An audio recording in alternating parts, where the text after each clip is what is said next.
পরে শব্দটা ভীষণ অপ্রিয় হলেও মেয়েদের জীবনের প্রত্যেকটা ক্ষেত্রে এই শব্দটাকে ভীষণভাবে মানিয়ে নিতে হয়। পরে আর কোনো শখ থাকে না, পরে বয়সটা বেড়ে যায় যে সেই সাথে তো দায়িত্বের বোঝাটা বোধহয় ভারী হতেই থাকে।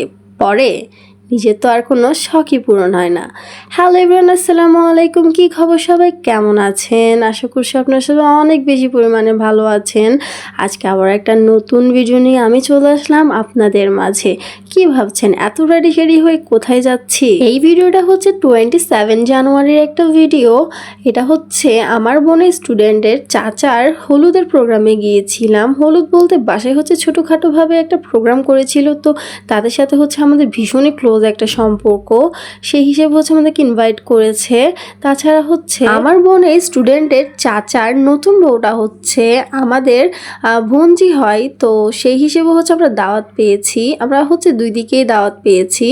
তো বাসায় হচ্ছে সেদিন তারা ছোটোভাবেই হচ্ছে জামার পক্ষে ওরা হলুদ করেছিল, জাস্ট একটু কেক কেটেছিল। কেকটা কিন্তু আমার বোনকেই অর্ডার দিয়েছিল। দেন আমরা যাব, তাই খালি হাতে তো আর যাওয়া যায় না। আর আমার বোনের হাতের প্রত্যেকটা নাস্তাই হচ্ছে ওরাও অনেক বেশি পরিমাণে পছন্দ করে, তাই হচ্ছে আমার বোনে তাদের জন্য হচ্ছে একটা পুডিং বানিয়ে নিয়েছিল।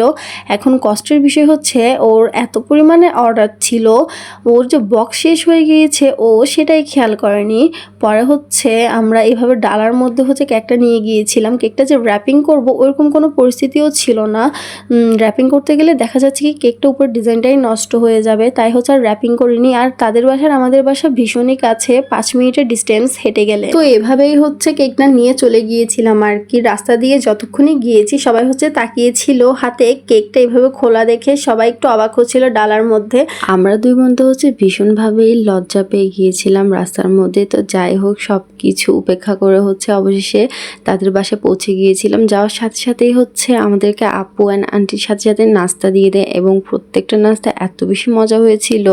আর সেদিন হচ্ছে কেন জানি সাজগোজ করতে করতে আর আপু হচ্ছে কেক বানাতে বানাতে বিকালে নাস্তা করে নেয়। সেদিন অনেক বেশি ক্ষুধা লেগে গিয়েছিল, তো নাস্তা করার পর বেশ কিছুক্ষণ বসে আড্ডা দিয়েছিলাম। এর মাঝে হচ্ছে আর ভিডিওস নেওয়া হয়নি।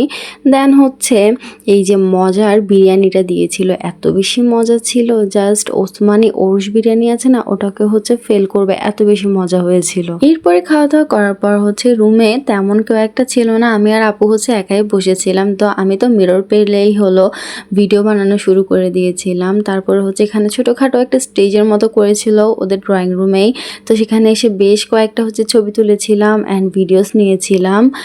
যদিও বা আমার বোন খুব একটা ভালো ছবি তুলতে পারে না, যদিও যতটুকুই তুলে দিয়েছে আলহামদুলিল্লাহ আমার কাছে বেশ ভালোই লেগেছে। এরপরেই হচ্ছে আন্টি অ্যান্ড আপুরা বলে যে কেক যে বানিয়ে নিয়ে গিয়েছিল আমার আপু, সেটা হচ্ছে তারা তখন কাটিং করবে।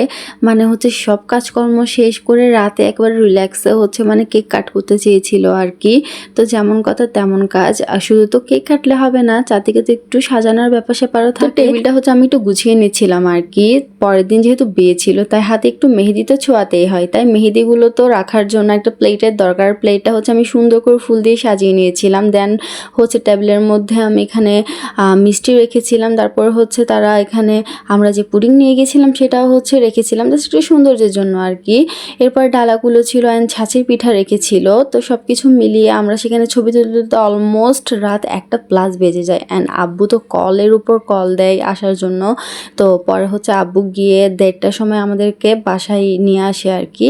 তো আমার আজকের ভিডিওটা হচ্ছে এতটুকুই। আমার আজকের ভিডিওটা কেমন লেগেছে অবশ্যই হচ্ছে কমেন্ট করে জানাবেন, ভালো লাগলে অবশ্যই একটা লাইক করে দিবেন। আর দেখা হয়ে যাবে নেক্সট কোনো একটা সুন্দর ভিডিওর সাথে। ততক্ষণ পর্যন্ত ভালো থাকবেন, সুস্থ থাকবেন। আল্লাহ হাফিজ।